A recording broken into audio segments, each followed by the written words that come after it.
Selamat pagi buat kita semua.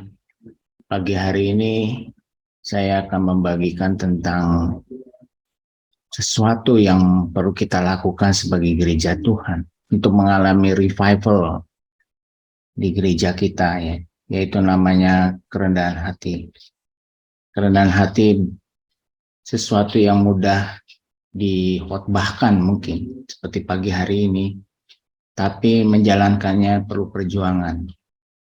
Karena ini menyangkut perlawanan terhadap ego kita yang kadangkala tidak mau terkalahkan karena kita inginnya mungkin boleh dikatakan mau lebih daripada orang lain. Tapi hari ini kita mau belajar daripada Tuhan Yesus, bagaimana dia melayani, dia pakai kerendahan hati ini untuk melayani banyak orang. Kalau Tuhan Yesus saja lakukan, kita harus seperti dia. Tuhan menyelamatkan kita kan supaya kita menjadi segambar dan serupa dengan Tuhan Yesus Kristus. Mari kita lihat firman Tuhannya. Jadi saya kasih judulnya adalah kerendahan hati ya. Jadi kita lihat dulu apa sih kerendahan hati itu ya. Jadi kalau menurut tradisi orang Yahudi, mencuci kaki adalah sebuah bentuk penghormatan seseorang terhadap orang yang dianggap mempunyai status atau jabatan lebih tinggi atau lebih terhormat. Di sini nanti kita lihat peristiwa di mana Tuhan Yesus mencuci kaki murid-muridnya. Padahal Tuhan Yesus itu adalah orang yang terhormat itu, yang lebih terhormat itu, tapi dia lakukan mencuci kaki. Jadi di sini kita lihat orang Yahudi melakukan hal ini sebagai penghormatan terhadap seseorang. Nah, pelajarannya bagaimana? Mari kita lihat. Saudaraku, pada waktu Tuhan Yesus membasuh kaki murid-muridnya, pada peristiwa itu murid-muridnya yaitu ada salah satunya Petrus adalah pernah menolak dibasuh kakinya oleh Tuhan Yesus. Karena menurut orang Yahudi tadi harusnya gurunya yaitu Tuhan Yesus yang harusnya dibasuh oleh muridnya yaitu Petrus. Ini terbalik ya. Tapi Tuhan Yesus melakukannya. Dan kita boleh bertanya mengapa dia lakukannya. Kita mau belajar hari ini sebagai pendoa, sebagai murid Tuhan Yesus, mau seperti Tuhan Yesus yang rendah hati. Sekarang pertanyaannya itu kan,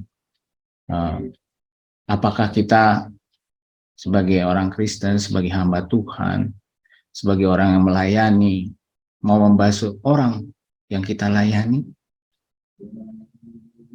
Mungkin kita berpikir harusnya saya yang dilayani, saya yang dihormati. Karena saya lebih berpengalaman, saya lebih senior, saya lebih banyak tahu tentang firman Tuhan. Ini banyak dilakukan oleh manusia ya. Terbalik dengan yang Tuhan Yesus lakukan. Jadi kita harus menjawabnya hari ini. Kalau kita tahu bahwa kita harus seperti Tuhan Yesus, maka revival akan terjadi di gereja kita. Tuhan Yesus pada waktu membasuh kaki murid-muridnya, dia tidak malu melakukannya. Dia lakukan.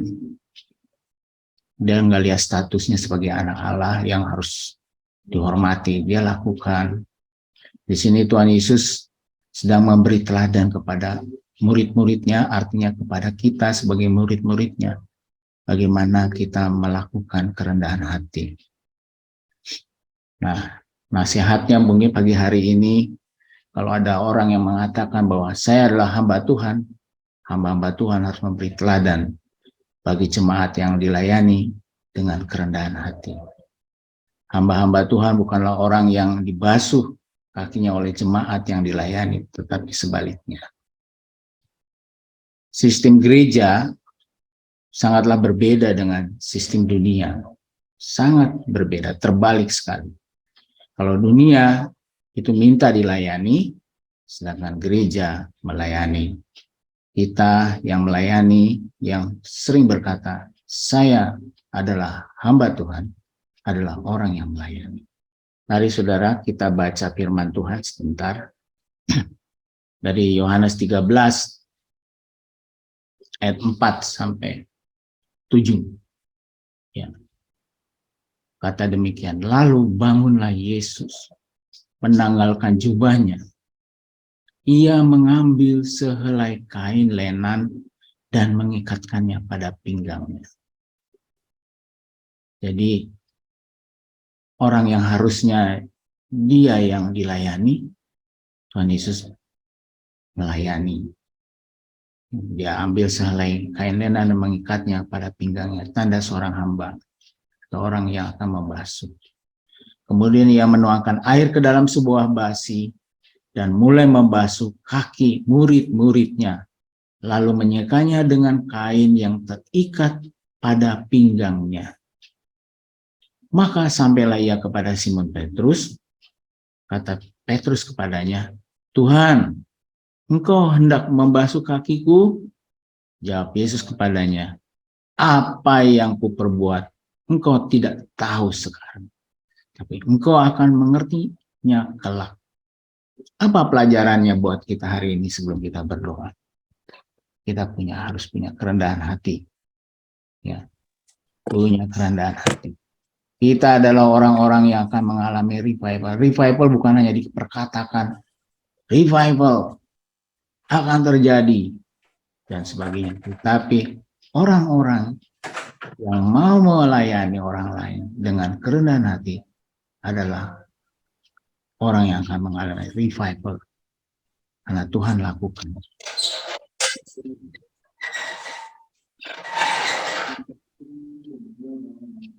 Jadi saudaraku, membasuh kaki adalah tanda kerendahan hati. Sikap mau melayani atau berkorban bagi orang lain tanpa pamrih, sukarela. Dia senang sekali melayani. Enggak meminta orang yang dilayani harus begitu, harus sesuai dengan kehendaknya dia.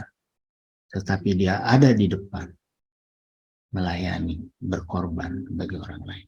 Saya katakan tadi, nggak mudah, tapi Roh Kudus pasti tolong orang-orang yang mau seperti Yesus. Karena di kerajaan sorga, sifat-sifatnya adalah seperti Yesus. Biarlah datanglah kerajaan Allah di gereja kita. Maka revival akan datang di gereja kita. Jadi saudaraku, orang yang mau membasuh kaki murid-muridnya di sini mempelajari itu tidak hanya menjadi orang yang tidak mau hanya dilayani, tapi mau melayani. Saya tantang kita semua, maukah kita melayani murid Tuhan? Sebagai murid Tuhan, mari kita pagi hari ini datang kepada Tuhan, merendahkan hati sebagai pelayan-pelayan, berdoa, memberikan hati kita kepada Tuhan, memberikan waktu kita kepada Tuhan, berkata-kata kepada yang empunya kerajaan surga. Biarlah kita menjadi orang yang seperti Tuhan Yesus. Maka revival akan datang. Siapkan hati kita untuk kita berdoa. Mari kita berdoa.